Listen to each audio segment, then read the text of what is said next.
Good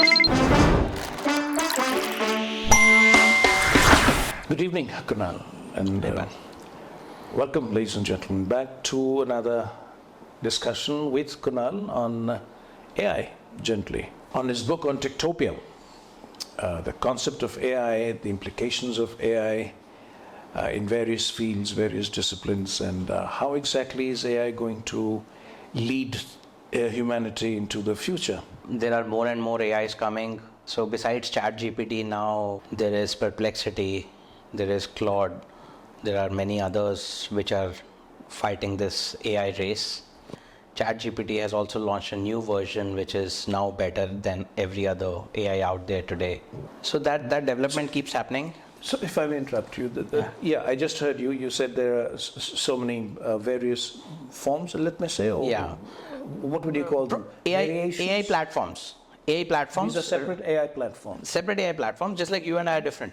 So there are variations of the same. No, not just the next version, which also keeps coming. That's my question. What exactly are the differences between these various platforms that you refer to? So in these AI platforms, they train it on certain data. They've trained it on all internet data so far. Virtually, they have used every single piece of data on internet that is available freely. Now, any new AI platform, let's say I start a new AI platform company today. I'll need some hardware, the GPUs from NVIDIA. I'll need lots of data from some source. So I can scrape internet, I can go for free sources, or if I have access and the right partnerships with likes of Google and Facebook or Microsoft, I can get access to certain specific types of data also. With Google, you can get YouTube. With Facebook, you can get all the Facebook platforms data from WhatsApp, from Instagram, various reels, videos, text, posts, social media, etc. All the AI platforms evolve differently. Some focus more on technical usage, like how to write source code of a program. Okay, so like ChatGPT is good at that today. Microsoft, using that, has built a program called Copilot, where you and software develop, AI develops the software together. So you write some code, it checks it, and then you say, can you do the rest? It can do the rest. So it's called Copilot. So ChatGPT has helped Microsoft build that. Every AI cannot do everything as of now because the compute is limited, data is limited. So they tend to focus on certain use cases where they can help the end user, which is either an individual like you or me, or a corporate, for a corporate use case, etc. So everyone is focusing on different things, and hence they are evolving differently. Some are good at analysis, some are good at memorizing, and then there's a thing called weightage of the models. How much you give weightage to what? In terms of processing, but not much else, right? I mean, it's still accessing the same kind of data and processing the data they have. Yeah, it's just like humans also, right? Yeah. I may have some training and background. Yeah. That's my data. My mind works in a certain fashion. That's my processing. Data processing from another's is the interpretation. Yeah, I think interpretation is a part of a kind of processing.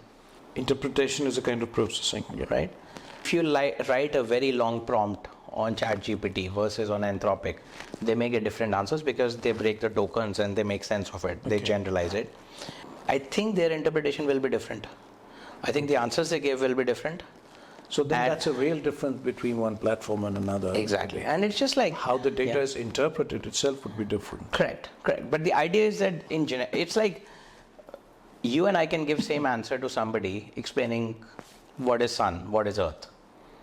Okay? That's factual. Yeah, that's factual. But again, the way we describe it depends upon our vocabulary, our knowledge, our information, our ability to explain to someone to whom we are explaining. I may be better at explaining to someone who is a kid versus you might be better to explaining to someone who is an adult, who has a base knowledge, right? So for all humans, you'll get the maybe similar answers to a factual or an explanatory question. You may get similar answers, but you may not get the same answer. So you may like one over the other. What are we actually looking for from ChatGPT and its various platforms? Are we looking for information or interpretation? Comes down to the use case. At times, you may, at the very least, it replaces all the search engines. gives you the information you need in a very concise So format. the aspect of information, yeah. And that's done very well. That's done I'll say that. way better than Google, and that's why Google's supremacy is in question right now. It may or may not. So if I want information, I don't go to Google anymore most of the time. Correct. Plus, it gives you the information in a way that you like. Eventually, it starts remembering your conversations, So and in it a more of knows chat format. chat format, and also human to human thing. Like you and I speak in a certain way. You and I you or I may not speak the same way with everyone else. Right. The interpretation of things you don't understand or any processed information also people ask for. That is a use case where you say... So something interesting here, Kunal. I was using Perplexity the other day to locate a particular quotation from Sri Aurobindo. And I just asked that where do these words occur in Sri Aurobindo's works? And it told me, it named the book and named the chapter. Yeah, so search engine is more mechanical, algorithms driven automated process of finding and showing and indexing information. Let's say you ask me the same quotation. How will I respond? Okay, I might say, I don't know. Yes. If I don't know, I might say. Second, if I have access to internet or my library, I can go and search and then give you the answer, Right. which it could also do. You can connect it to internet and say search on internet and come back, Which I thought it does. which it doesn't always do. It doesn't always go on internet. doesn't? Okay. Most of the times it has enough knowledge information around which it builds up its responses. At times, if you ask a detailed enough question, it does go on internet if it's connected to internet. Thirdly, which is a known problem, acknowledged problem for all AIs, which we can't explain. No AI researcher has been able to put their finger on it where it's coming from. AI has problem that it lies, It lies. it makes up facts, Like it made up manipulates, this thing that, it made up the reference. it gets anxious. AI has shown human-like instincts. It's probably because it's early days yet. Exactly. I mean, As the technology gets more sophisticated, I'm sure it'll get more accurate. it should. Less lying. Yeah, it's already way more accurate than we give it credit for, I feel. But yes, surely it can. We expect it to be 100% accurate because it's a machine. See, accuracy or authenticity is not an issue. Yeah, it's integrity. It's somehow. So that's the word that you just use, integrity. One would presume that that's a word that you use only in human contexts. Yeah. And I've never been able to understand how this word really applies to algorithms. Why should there be a lack of integrity in the first place? Because almost like saying that I'm trying to use my computer or my calculator to work out some mathematics and I have to be worried about its integrity at the back of my mind. Your calculator is an algorithm. Yeah. 2 into 2 is 4, 4 into 2 is 8, etc., etc. It'll do whatever, plus, minus, etc. Internet search is an algorithm, pure algorithm. Pure algorithms will not get it wrong. Okay? AI is intelligent response, is some intelligence trying to interpret what you've said, the question you've asked, this quotation, where is it in this book? It interprets it, understands the context. So this is where I need to understand. Yeah. When you are saying it interprets it, how does it differ from the algorithm that you mentioned? So it's not a while ago. so the question you can ask in a search engine, how does this happen, or where is this quotation, where is that quotation? There are 1 to 10, 100 ways you can ask, and it will, depending on the question, how many times it has been asked, it will be able to give and respond in a Like context. in a search engine, if I put in a quotation, if I want to know where exactly does to be or not to be occur in Shakespeare, it will give me the exact Yes. the name of the play act. If I write a quote that is not there, it won't give me anything. There'll be pages of page after page. It might say information not found. It might say information not found. Search engine will not tell you not found. It says, it might It tell can. you it's not It found. does. It does. Yes, it does. If you give it a long enough, it yeah. does. It says not found. Yeah. Not found, or it just pages of useless information to go through. But that's because today you are in 2024. Search engine like Google came into being in 1998. Right. In 1998, it gave this answer, not found, or showed the answer on 20th page of the search index. Right. So it has some context intelligence of the core thing, and then the words around, and then it'll give you the answer. It'll correct you also, because it knows that this has been asked a million times and it has been clicked upon a million times. When they know they satisfied a user. A user was satisfied by reading the context or the page or the answer. AI, compared to this, is not indexing everything. If you ask this question a million times, to be or not to be, it is processing like a human brain, which may or may not remember the information, most likely is not keeping it indexed, but is able to retrieve it based on some context, intelligence, etc. It's more an intelligent process than a pure predefined algorithm which has inputs and outputs. Can I get the difference? Yeah. Intelligence and algorithm. And there's another important thing you just said, that it does not remember. It may not remember, yes. It may not remember, which is very human. Yes, that's not exactly. what I would expect from what Exactly. we call AI. Exactly. So that's interesting. AI is closer to BI, biological intelligence. AI is based on all the data it got from human intelligence somehow over the last few decades. Everything that we've put on internet, it has learned from it. So hence it has ended up mimicking or displaying some emotions, some responses which are more human-like than a pure algorithm-driven. An algorithm is if this, then this. If you ask this, this is the answer, end of story. There may be 100 algorithms like that, or a million or billion algorithms. But for AI, I may have a billion neurons, multiple billion neurons in my head, but I don't remember if this, then that.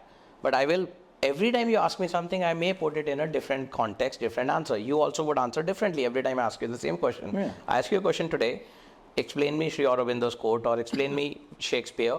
The answer you're going to give me today will be different from the answer you'll give me tomorrow. It will, yeah. Versus Google algorithm, which it will give you the same answer every day. So you're saying in the case of an AI, It's similar to humans. an evolution will happen. It's happening. It's getting more compute, So its more answers data. will be different. They are already getting different every day. Try it out. The other big question I have is most of the discussions that I read about AI and the future of humanity, I find it moving toward the dystopian. So does this give us grounds to get worried? Objectively, trying to be objective here, I think so. Because humans also collectively are not that as constructive as they ought to be. Look at the world around us. On one side, we can argue we've gotten better thanks to capitalism. We are living longer. We have better lives, arguably. But on the other side, we can see that we are on the brink of climate change, nuclear powers in some scary hands. Humans have their challenges, right? I mean, I don't need to get into those beyond a point. AI has mimicked similar things. And possibly this is one of the biases AI is carrying today. One of the interesting thoughts that if AI mimics humans, are we just making a smarter, higher processing human, superhuman of sorts, that can do a lot more things but is not biological? It is intelligent, but not biological, so may carry a lot of human values, positive and negative both. Can it hurt humanity intentionally or unintentionally, given how much power it's going to get? AI today, which is in its nascent stages, only 2 years old. Remember, 2 years. Google is 26 years old. Google is 26 years old. AI is 2 years old. It's showing some challenges, some biases, some emotions, etc. This should get better. Hopefully, human biases will be taken out. Hopefully the data would be cleansed. Hopefully, it would be ethical. It would be working with integrity and not showing the bad sides of humanity that make up things, be manipulative, do other things. But these are important biases that we need to be aware of while we are developing these technologies, that these ought to be taken out at some stage. We need to pinpoint where it's coming from. We need to cleanse it up, because sooner or later, AI will play a big role in our lives. It is already becoming ubiquitous. It is part of your phone. It is part of everything you do. I think there's somewhere humans are delegating more and more to technologies. We let the technology do the work. Just because of one reason, one fact, that humans had been in control for our evolution over the last few centuries to thousands of years for the longest period. As we delegate and give more agency to AI, it starts deciding. And it would be hard to know at what point we lose control and AI takes over. We may get to know it. AI would become AGI, would become ASI, etc. So let me take a different scenario. Yeah. Gaming, as we know, is definitely becoming more and more violent. Yeah. And very young children are playing these games, and there's a lot of violence, aggressiveness, murder, mayhem, bloodbath. A lot of things are happening there. And these games are becoming increasingly sophisticated with AI doing much more than it was doing before, and will be presenting it in extremely sophisticated, advanced virtual reality format. And when you and I are playing a game, for instance, in that virtual reality, it will be impossible to distinguish reality from that virtual reality. And with AI progressing by the day, this is going to become more and more convincing, more and more compelling, and more and more consuming.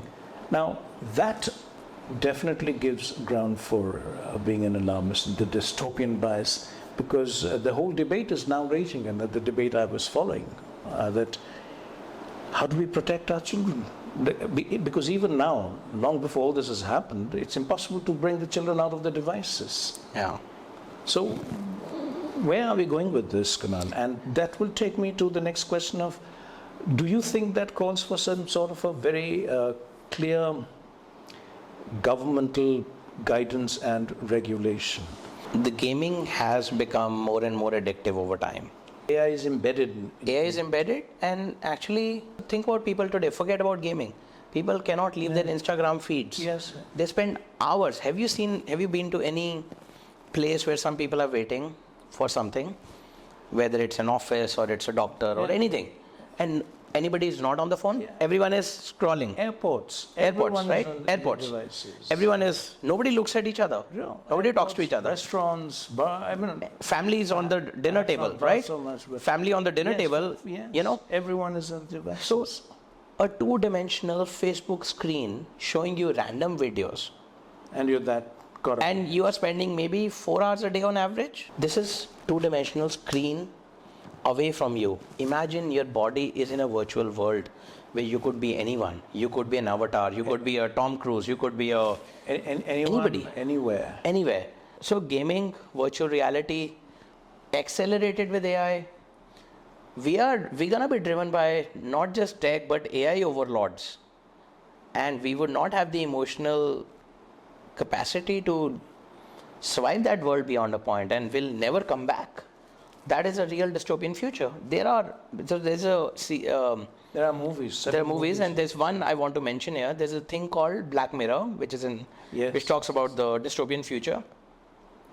And in that, they show some games like that, where humans leave their bodies here, go into the game, and they get stuck in the game.